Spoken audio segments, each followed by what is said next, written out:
Travailler sur soi, c'est altruiste.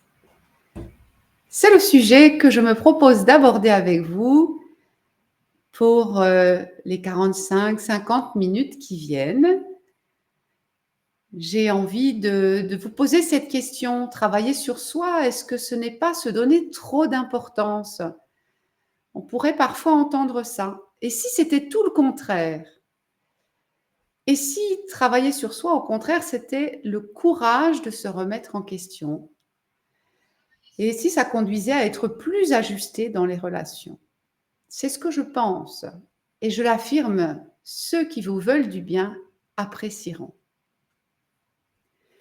Travailler sur soi, c'est altruiste, mais êtes-vous là? Êtes-vous déjà arrivé? J'ai envie de lire que vous êtes là. Faites-moi un petit message, un petit coucou d'une manière ou d'une autre. Si vous êtes là sur LinkedIn, sur Facebook ou encore sur Instagram. Voilà, je vois que vous commencez à arriver. Travailler sur soi, c'est altruiste. Alors, pas seulement tout de suite, hein, mais pendant tout notre échange, voilà, je vous invite vraiment à participer. C'est plutôt sous le mode interactif que j'ai envie de parler de ce sujet-là. Voilà. J'adore recevoir vos témoignages. Je sais que vous appréciez d'en recevoir. Je vous offre les miens. Je vous offre aussi ceux que j'entends dans mes relations personnelles, dans mes relations professionnelles, dans mon cabinet, toujours de façon anonyme, bien sûr. Voilà, parce que quand on se reconnaît dans un témoignage, c'est tellement puissant. Travailler sur soi, c'est altruiste. Alors, j'imagine que si vous êtes là, c'est que la question s'est posée ou se pose pour vous. Peut-être que vous travaillez sur vous-même depuis longtemps, que vous envisagez de le faire. Peut-être que vous êtes travaillé de constater qu'autour de vous, des gens travaillent sur eux-mêmes. Voilà, tout ça, ça m'intéresse. Laissez-moi déjà un commentaire pour me dire qu'est-ce qui vous a attiré. Bonjour Caroline, contente de te retrouver, moi aussi. Merci beaucoup. Alors, je sais que toi, tu sais ce que c'est que travailler sur soi, hein. C'est même ton métier d'accompagner les autres à travailler sur eux-mêmes. Alors, je vais aborder ce sujet comme d'habitude, de manière structurée. J'ai imaginé plusieurs parties. D'abord, on pourra aller regarder l'intention de quelqu'un qui envisage de travailler sur soi. Voilà, l'intention, le chemin, le résultat que ça produit.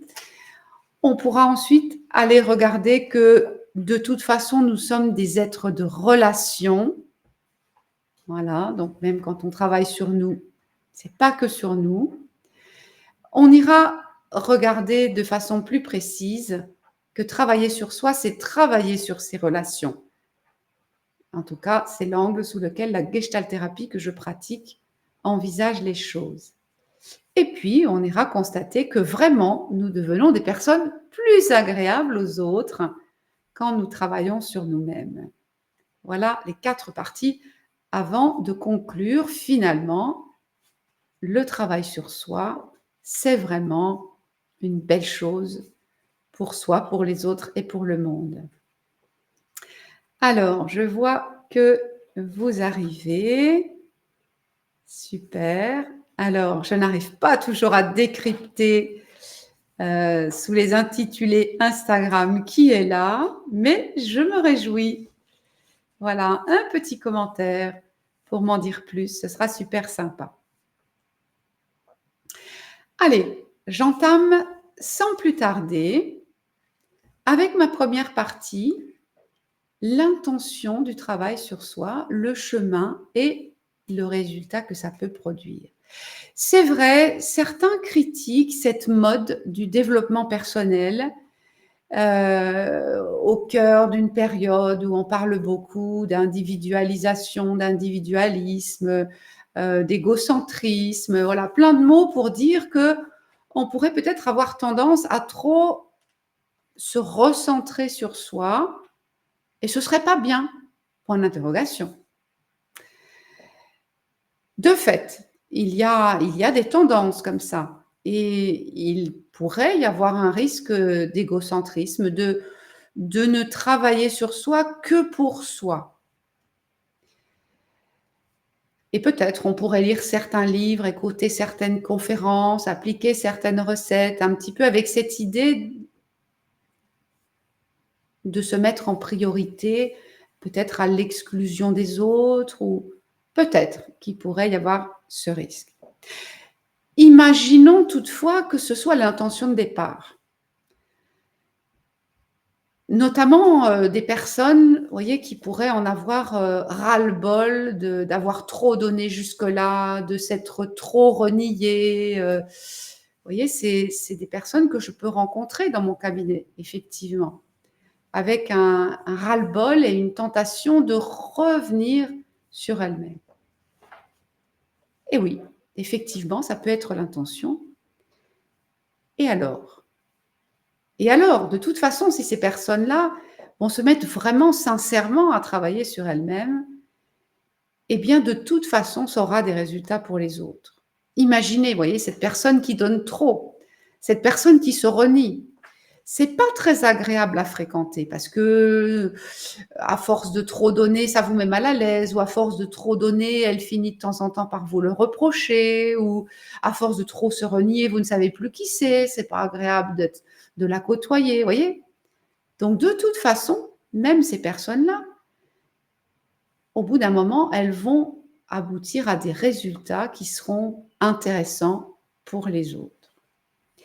Et chemin faisant, vous voyez, même ces personnes qui auraient pu en avoir ras-le-bol de trop donner, qui voudraient se recentrer vraiment sur elles-mêmes avec une intention peut-être un peu trop égocentrée, égoïste même, de toute façon, quand elles vont retrouver plus de justesse, plus de bien-être, très naturellement, elles vont redevenir intéressées par les relations et par les autres. Elles vont retourner à leur naturelle ouverture aux autres, bienveillance. Voilà, alors même si il pouvait y avoir ce risque au départ, moi c'est ce que je constate dans mon cabinet. Je ne rencontre pas de gens égoïstes dans mon cabinet, jamais. Au contraire, je reçois beaucoup de personnes qui, au départ, ont très peur de devenir égoïstes. Je les rassure tout de suite, ça n'arrivera jamais. D'ailleurs, le fait même qu'elles en aient peur, c'est la meilleure garantie sur le fait que c'est important pour elles de rester ouvertes aux autres. Par ailleurs, j'entends que les personnes, en devenant plus heureuses, mieux dans leur peau, suscitent vraiment du bonheur autour d'elles. Et ça, vraiment, vous voyez, je l'entends, mais sans arrêt, quotidiennement. C'est toujours comme ça que ça se traduit. Quand les personnes commencent à dire qu'elles vont un peu mieux, elles me racontent que ça se passe mieux pour les gens qui les entourent, que les gens sont soulagés, heureux pour elles, profitent de leur progrès. Et vous, alors, si vous êtes un peu familier au travail sur vous-même, quels bénéfices ceux qui vous entourent apprécient? Voilà, quels sont les bénéfices pour les autres de ce travail sur vous-même? Je suis curieuse de lire comment vous l'écrivez. Allez, j'attends vos commentaires. Je vois que vous êtes un certain nombre sur LinkedIn, sur Facebook. Je m'en réjouis. Est-ce que vous voulez bien partager, me partager, mais aussi aux autres?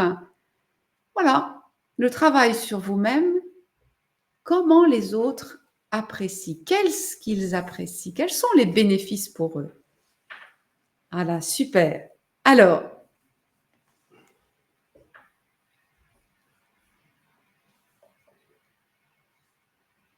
Christophe,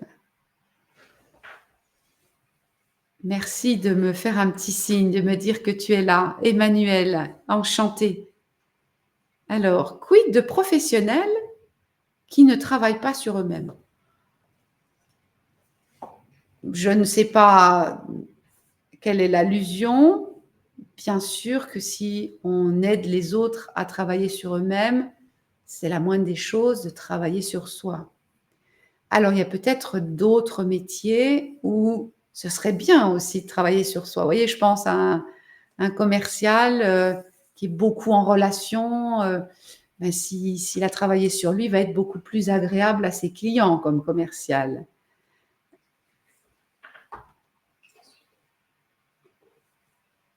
Alors, j'essaye de comprendre, Emmanuel, ce que tu cherches à nous dire.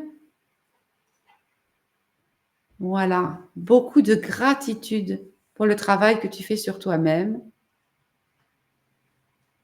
Super, cool. Et comment les autres en bénéficient? Ce serait bien là déjà, dès l'introduction, qu'on vérifie est-ce qu'on est d'accord. Est-ce que vous aussi, vous pensez que travailler sur vous-même, non seulement c'est super pour soi-même, on gagne en mieux-être, en épanouissement, mais ce serait chouette là qu'on puisse déjà se dire, ben oui, bien sûr que les autres en profitent. Alors, Caroline, ça permet d'être moins sur leur dos. Ah, tel que formulé, je me dis, tiens, ça pourrait être tes enfants. Est-ce que ça pourrait être ça, par exemple? Oui, beaucoup de personnes vont pouvoir apprécier qu'on sera moins accroché à certaines choses, moins énervé de certaines choses. Voilà. On va être plus détendu, les gens vont apprécier. Alors, je vois Carole aussi. Atmosphère plus détendue. Et un beau témoignage aussi. Si je prends soin de moi, c'est ce que nous dit Carole, ça interpelle mon entourage. Ça lui fait comprendre que c'est possible, qu'on peut le faire. Ouais, super. Christophe, ça permet d'être mieux aligné, plus posé, plus attentif. Et il le remarque, j'en suis sûre. Voilà, on m'a souvent dit que j'étais très zen, même en situation réputée difficile. Super. C'est un magnifique témoignage pour les autres, hein. Simplement de rayonner plus de paix, plus de détente, plus de joie, c'est un magnifique témoignage pour les autres et souvent, ils en, ils en ont de la gratitude, ils l'expriment. Super. Alors, Emmanuel.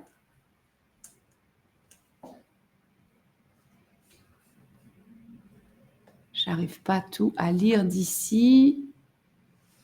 Oui, on peut guère recommander aux autres de travailler sur eux-mêmes.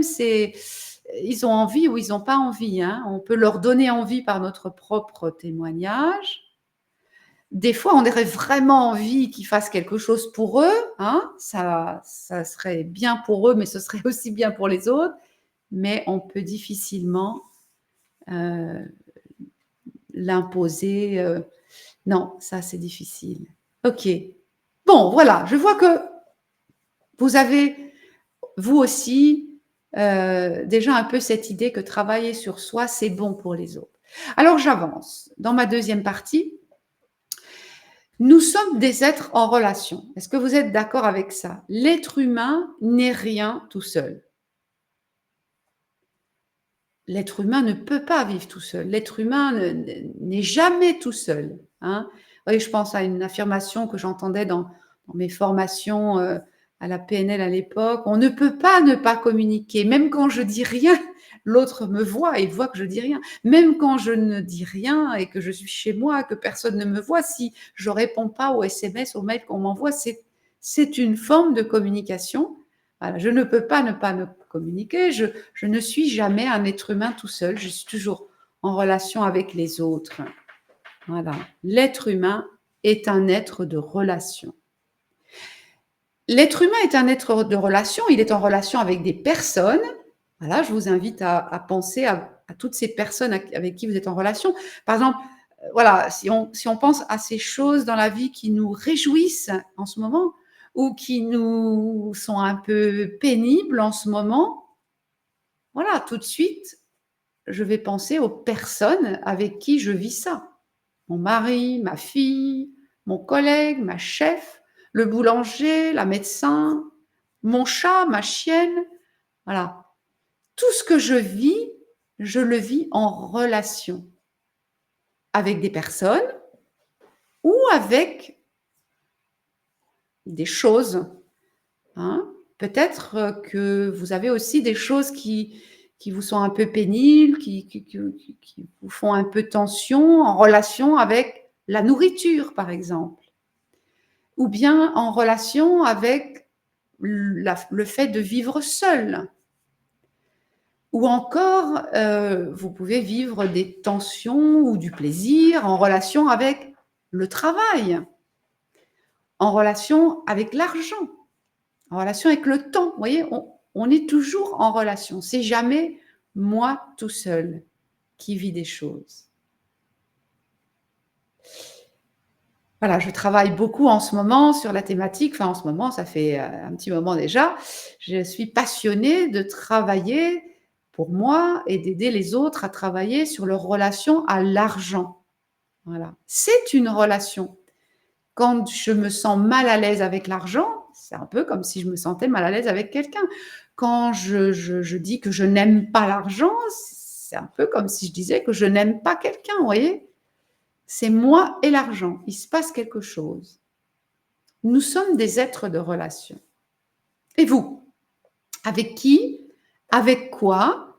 La relation est peut-être un peu problématique pour vous, ou pénible, ou en recherche d'amélioration en ce moment. Est-ce que vous voulez bien partager quelques exemples? Avec qui, avec quoi vous avez une relation à travailler? Voilà, j'évoquais l'argent, mais je pourrais donner un autre exemple. Vous voyez, j'ai tendance à prolonger plus que je ne voudrais mes séances dans mon cabinet. Voilà. J'ai un problème avec la fin de séance.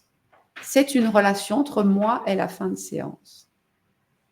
Et régulièrement, je me dis, bon, allez, quand est-ce que tu t'en occupes? Quand est-ce que tu décides à retravailler ce sujet? Vous voyez, ça se passe entre cette fin de séance et moi. Et vous alors? Est-ce que vous avez quelques exemples à me proposer? Nous sommes des êtres de relation. Quelle relation est un peu en figure, comme on dit dans mon modèle Gestalt?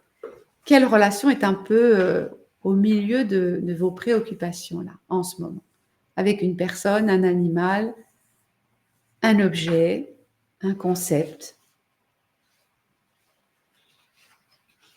Je vous laisse avancer et me proposer quelques exemples. Et on passe à cette troisième partie.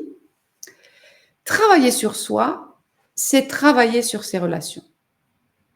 Je l'affirme avec le courant de la Gestalt thérapie que je pratique.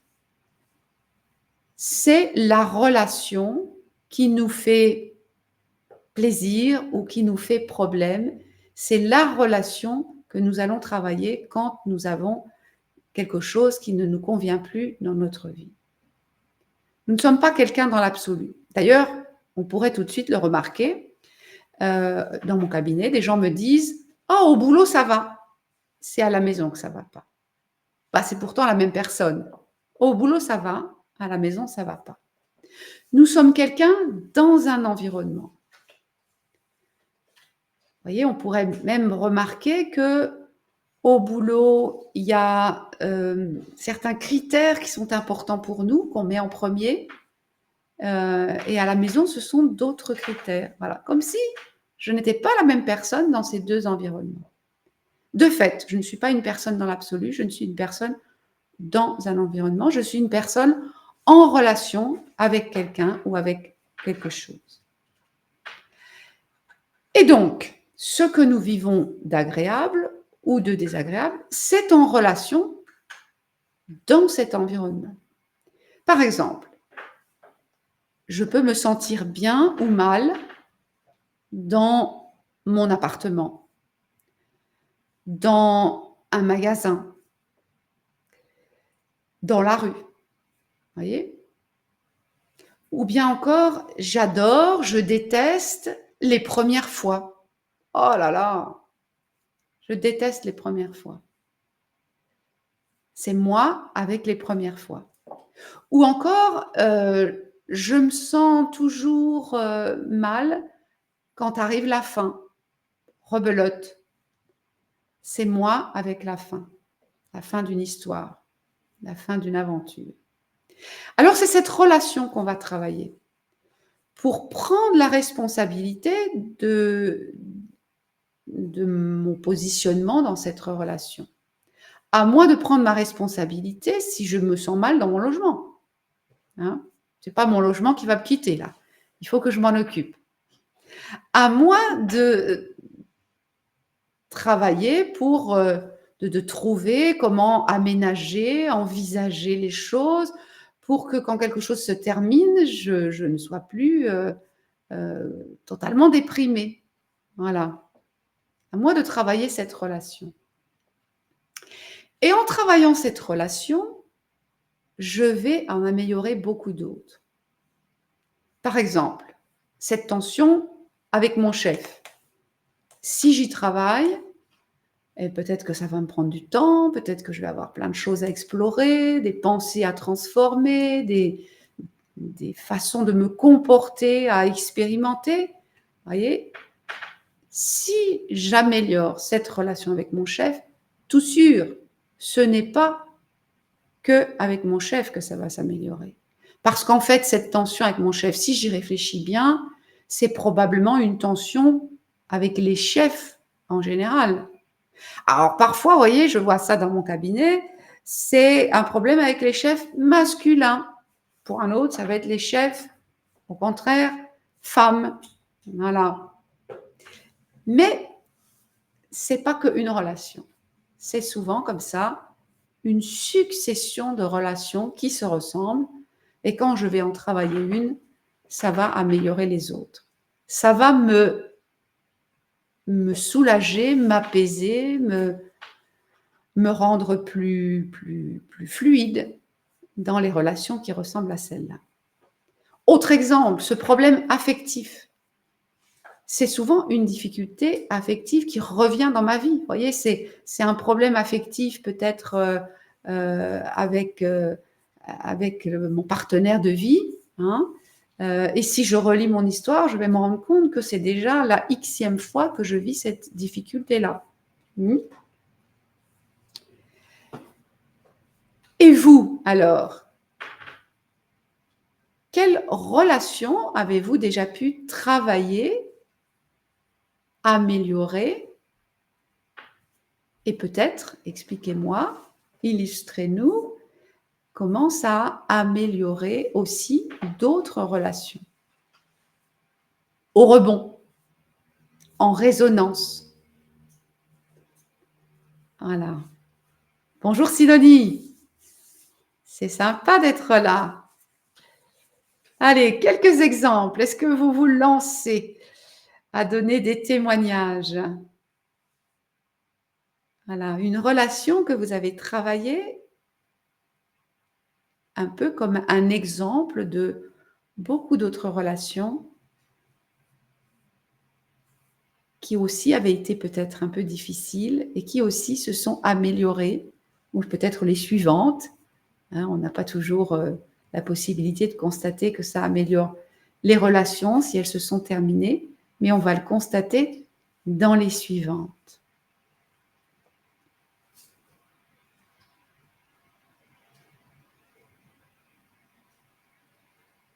Allez, je vous laisse arriver avec quelques exemples.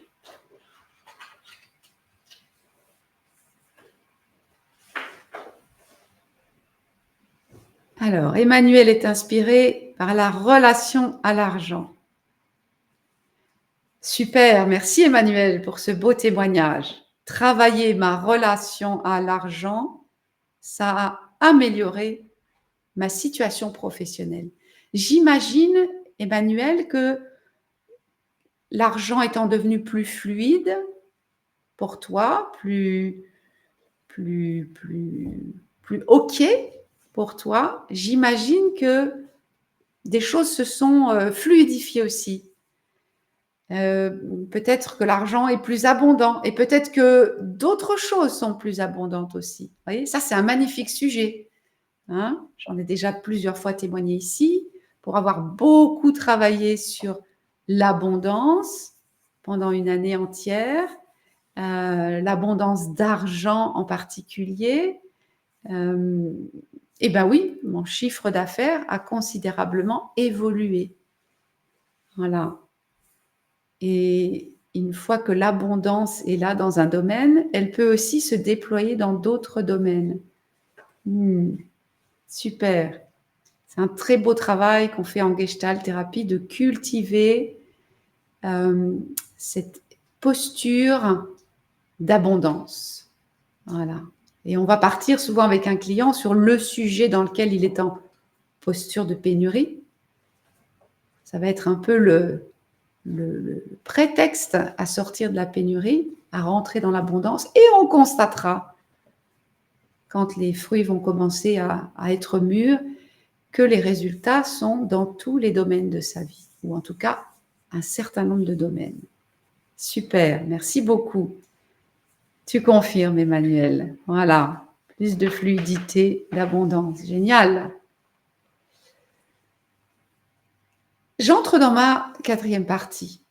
Nous devenons donc, en travaillant sur nous-mêmes, je nous englobe tous, hein, des personnes plus agréables aux autres. Et oui. Alors, je vais tout de suite donner mon exemple.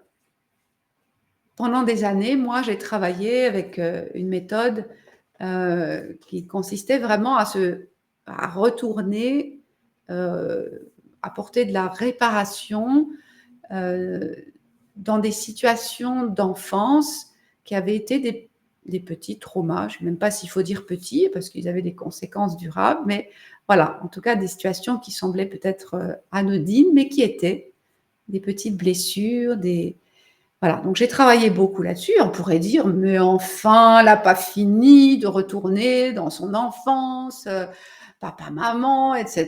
Vous voyez, beaucoup de gens ont un peu cette réticence à aller regarder cette enfance, regarder.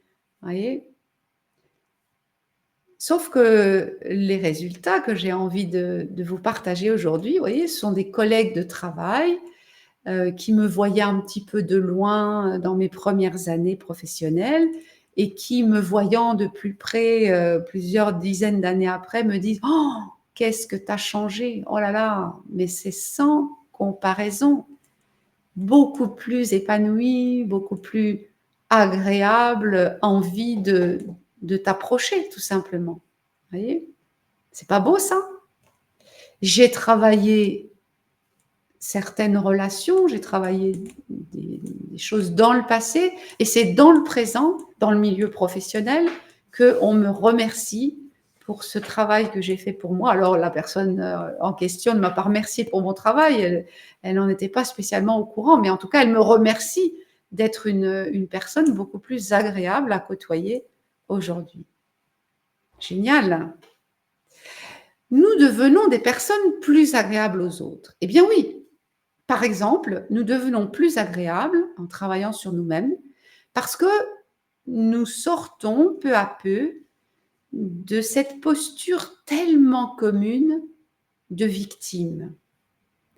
C'est la faute à pas de chance, c'est la faute à la météo, c'est la faute à mon enfance, c'est la faute au chef, c'est la faute à l'économie, c'est la faute aux politiques. Vous voyez, ça, c'est une posture quand même très, très, très, très répandue. Et je ne sais pas comment vous trouvez ça, mais c'est quand même assez pénible à la longue de côtoyer des gens qui sont manifestement dans une posture comme ça. On n'a pas trop envie de continuer à discuter avec eux, de passer des moments avec eux. C'est assez pénible. Travailler sur soi, c'est sortir de là. C'est décider que on a la responsabilité de nous-mêmes. On a la responsabilité de sortir de nos ornières.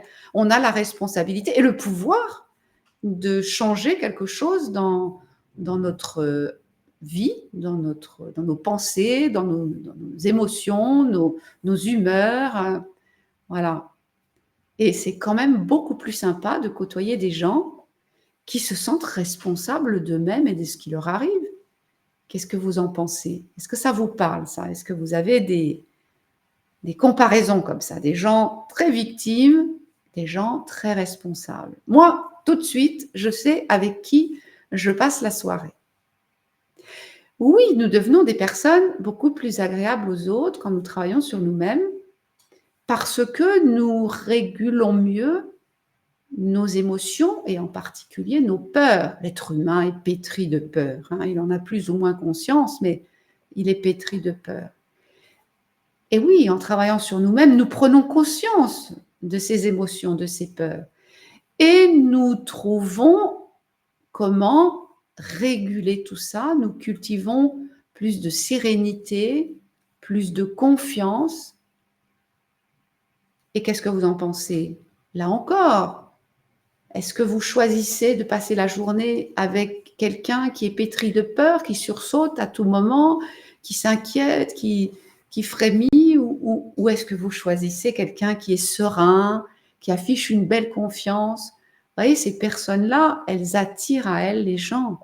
C'est tellement agréable. On trouve d'ailleurs de la sérénité, de la confiance au contact de ces personnes-là. Et oui, quand nous travaillons sur nous-mêmes, nous devenons plus agréables aux autres parce que nous régulons mieux notre ego. Qu'est-ce que vous dites de ça? Vous voyez, quand on parle d'ego, c'est souvent un petit peu... il est pénible celui-là avec son ego. Elle nous gonfle à toujours vouloir avoir raison.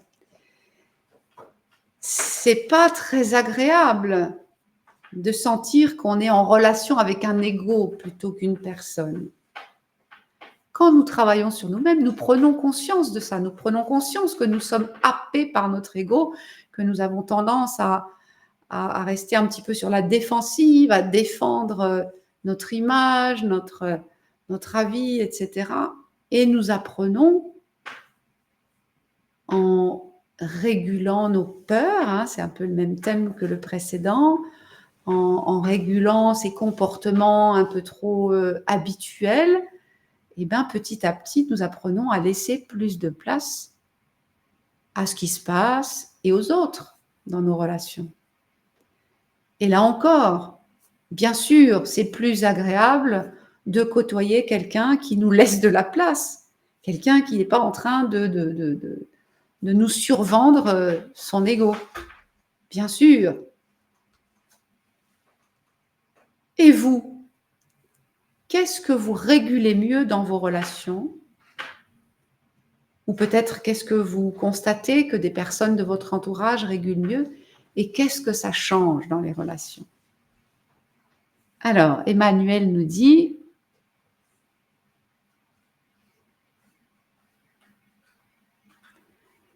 dans la conjoncture actuelle, beaucoup de monde se bat.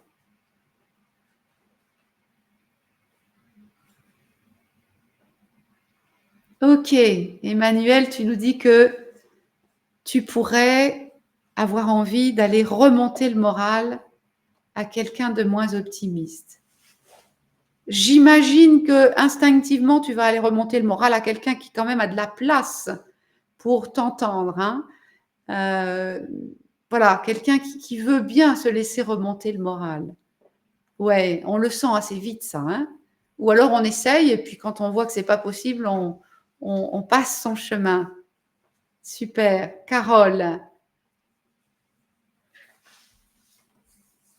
la relation en thérapie me permet plus d'assertivité dans d'autres cadres. Dans un cadre posé, interactif, co-créé. Voilà, super. Oui, la thérapie, hein, c'est une façon de travailler sur soi. Ça pourrait aussi être d'autres façons, mais elle permet d'expérimenter des choses nouvelles dans le cadre de la thérapie. Un cadre sécurisé, un cadre posé, interactif, comme tu le dis. Carole, voilà. Et dans ce cadre, je peux déposer, je peux trier, je peux farfouiller, je peux imaginer, co-créer, expérimenter. Et de l'avoir fait dans ce cadre-là, petit à petit, je vais me sentir OK pour aller vivre la même chose à l'extérieur. Et ça va être vraiment intéressant pour soi-même et pour les autres. Super. Plus de joie et de vivance. Ah, je remarque ce mot. Merci Carole. Voilà. Emmanuel, j'avais pas pensé à l'ego dans l'histoire. Eh oui, les égos, ça prend beaucoup de place. Ça prend tellement de place. Je pense à cette entreprise, une entreprise très très originale, où dans les salles de réunion, il y a 2 petites cymbales à l'entrée. Et il est convenu, c'est une règle de l'entreprise, que quand on rentre en réunion, quelqu'un prend les petites cymbales. Et les petites cymbales, elles vont servir, donc le maître des cymbales va veiller pendant toute la réunion, c'est son rôle. Dès qu'il y a de l'ego, hop, il fait sonner les cymbales. Tout le monde se tait, c'est la règle dans cette entreprise. Médite. Pour qui est-ce que les cymbales ont sonné? Est-ce que c'est moi? Et on attend que le silence revienne, parce que les cymbales, ça sonne un certain temps. On attend que les cymbales aient fini de sonner, que le silence soit revenu, et on reprend la discussion. Voilà. Aucun mot, juste un son qui résonne et qui invite chacun à bien vouloir changer de mode s'il était dans l'ego. Génial, non? Hein? C'est une entreprise, vous voyez, dans laquelle les gens peuvent témoigner que la communication est d'une telle qualité si seulement elle pouvait être aussi bonne à la maison. Ouais. L'ego, ça peut prendre beaucoup, beaucoup de place. Et travailler sur soi va nous permettre d'apprivoiser cet ego. C'était l'objet d'un précédent live, hein, où j'expliquais que l'ego n'était bien sûr pas à éliminer, mais à apprivoiser, ne lui laisser de la place que quand il a besoin. Super. Ah, merci Carole, l'écho des cymbales. Voilà, pour ceux qui ont envie de chercher, c'est dans un ouvrage Reinventing Organizations, un ouvrage en français, même si le titre est en anglais, voilà, qui étudie des entreprises très originales, très avant-gardistes probablement, où la communication est de très très grande qualité. Voilà. Oui, nous devenons des personnes plus agréables aux autres quand nous travaillons sur nous-mêmes. Je suis sûre que vous le constatez. Et j'en arrive à ma conclusion. Travailler sur soi, non seulement ce n'est pas égocentrique, égoïste, se donner trop d'importance. Non, non, pas du tout. Travailler sur soi, c'est juste la moindre des choses, en fait. Et j'y viens. La moindre des choses, parce qu'en fait, c'est la suite logique de notre croissance. Quand nous sommes arrivés au monde, nous étions loin d'être capables de vivre dans ce monde. Hein. Il y avait tout à apprendre, tout à développer. Voilà. Alors pendant une vingtaine d'années, ben, on a grandi, on a appris, voilà. Mais c'est pas fini. C'est pas fini. Un certain nombre de personnes ont peut-être l'impression que c'est fini et vivent sur leur laurier, mais pas du tout. Pas du tout. Beaucoup d'autres découvrent que, en termes d'estime d'elles-mêmes, ça va beaucoup mieux en avançant encore, en se mettant au défi de parler en public. Vous voyez, on peut vraiment continuer à travailler son estime de soi. Et si on a une meilleure estime de nous-mêmes, on va être plus agréable aux autres. C'est la suite logique. Pareil dans le champ affectif ou émotionnel, vous voyez, on a appris à réguler ses émotions dans l'enfance, plus ou moins bien. Et ben, si on ne les régule pas bien, bah, il est grand temps de continuer à apprendre à les réguler avec d'autres méthodes. Si ça ne s'est pas fait avec papa, maman dans l'enfance, ça va peut-être se faire avec le sport, la méditation, la peinture, la thérapie. Voilà. Travailler sur soi, c'est juste la suite de ce à quoi on s'est appliqué pendant une vingtaine d'années, parce que c'était évident, il fallait grandir, il fallait apprendre. Travailler sur soi, c'est continuer le chemin pour devenir pleinement qui nous sommes. Qui peut prétendre à 20 ans être pleinement lui-même? Bien sûr que non.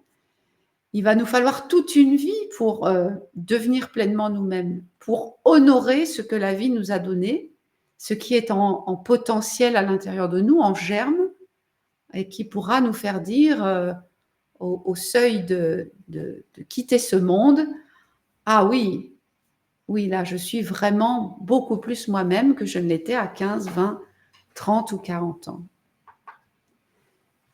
Travailler sur soi, c'est la moindre des choses de devenir davantage conscient et responsable de nous-mêmes.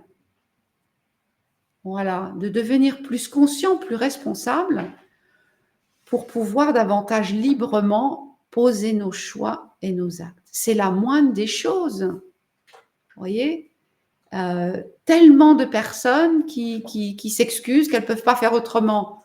Bah oui, oui, ok.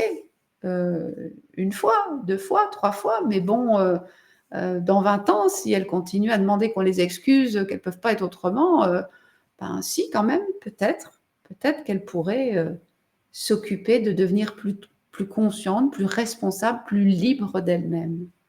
Travailler sur soi, c'est la moindre des choses pour être vraiment humain. Vous voyez, j'avais relevé Erasme qui nous dit on ne naît pas homme, on le devient. On ne naît pas femme, on le devient. On ne naît pas humain, c'est tout un travail. Voilà, c'est tout un travail. On n'est pas fait pour rester à l'état un peu animal, parfois, on pourrait avoir l'impression. Donc oui, travailler sur soi, c'est la moindre des choses pour devenir vraiment humain, pour devenir vraiment altruiste et vraiment bon.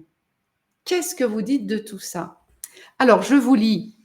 Je vois que Gérard nous dit « Quand je vais bien, je suis bien avec les autres. » Bah oui, hein. Quand je vais mal, je deviens aigri, irascible, nerveux, stressé. Et oui, évidemment, tu te rends compte déjà par toi-même. Tu as cette capacité cette conscience de mesurer ta responsabilité. Et oui, parfois, on pourrait s'excuser d'être énervé après quelqu'un parce qu'en fait, on était énervé d'autre chose avant.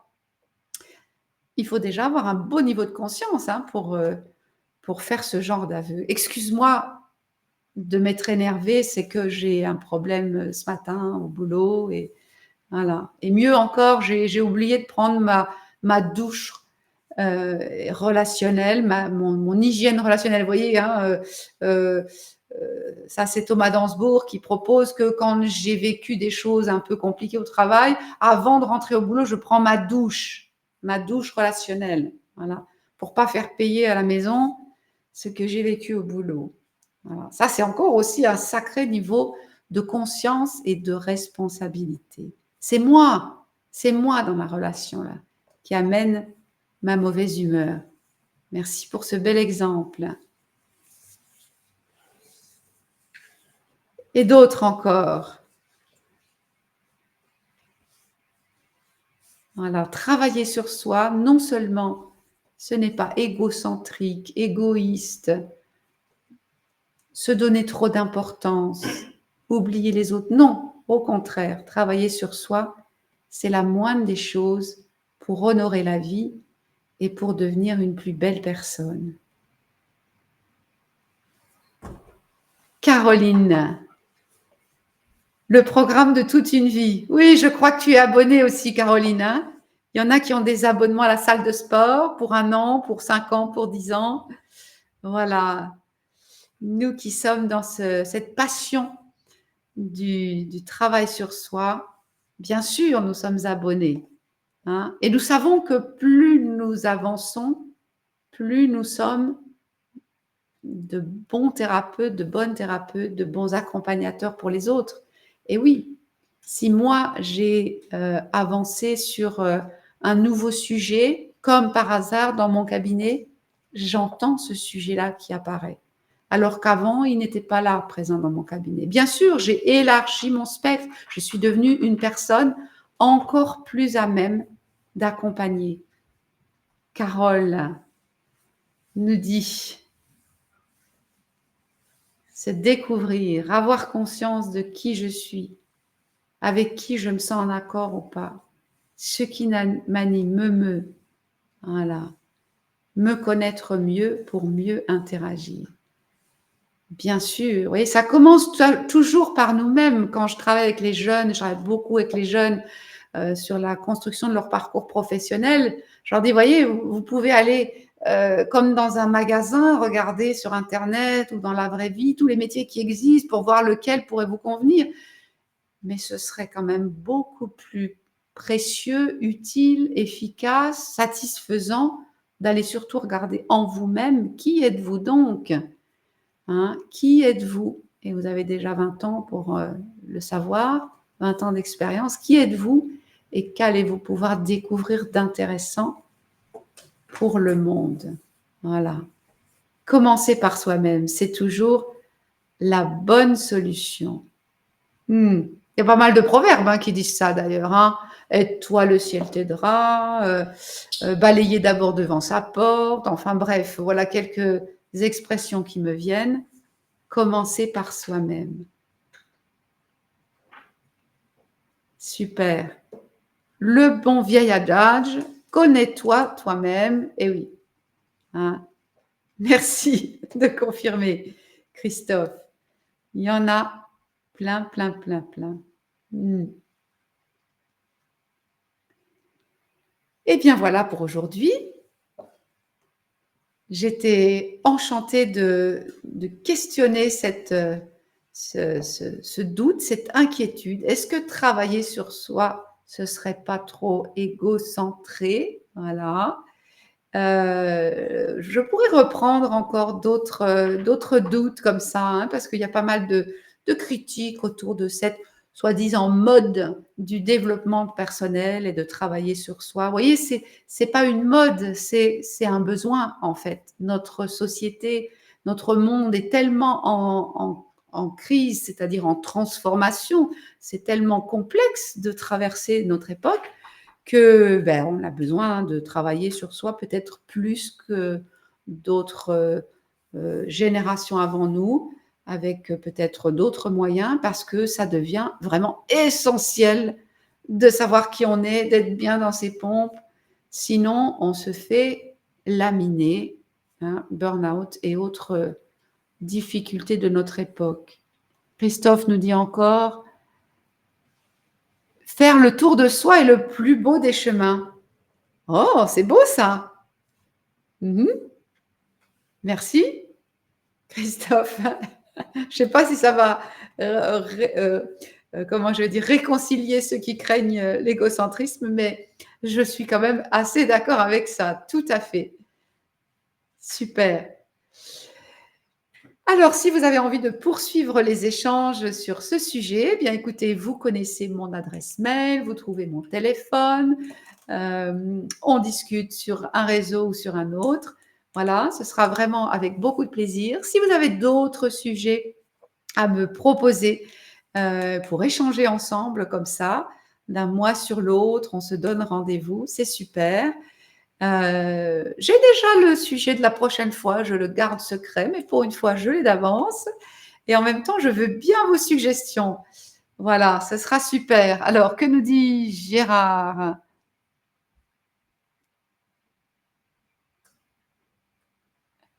Travailler sur soi jusqu'au midi de sa vie pour pouvoir travailler jusqu'à minuit en apportant notre énergie vitale constructive en, en bien.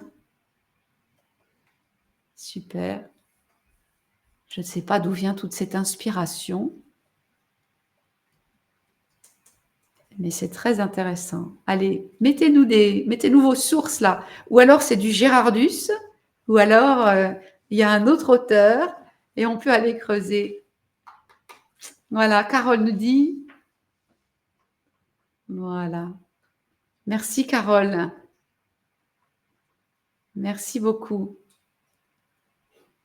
Et Christophe, c'est une citation, ce n'est pas de moi. Voilà, bah écoutez, je vous dis à bientôt, au mois de juin, à peu près à la même date. Vous verrez tout ça sur les réseaux sociaux.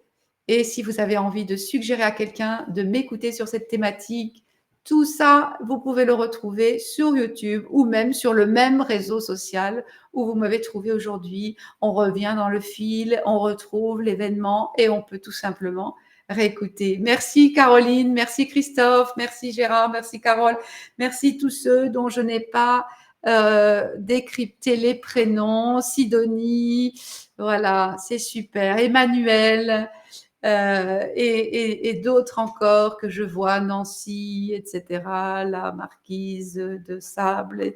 Voilà, super. À bientôt. Au revoir.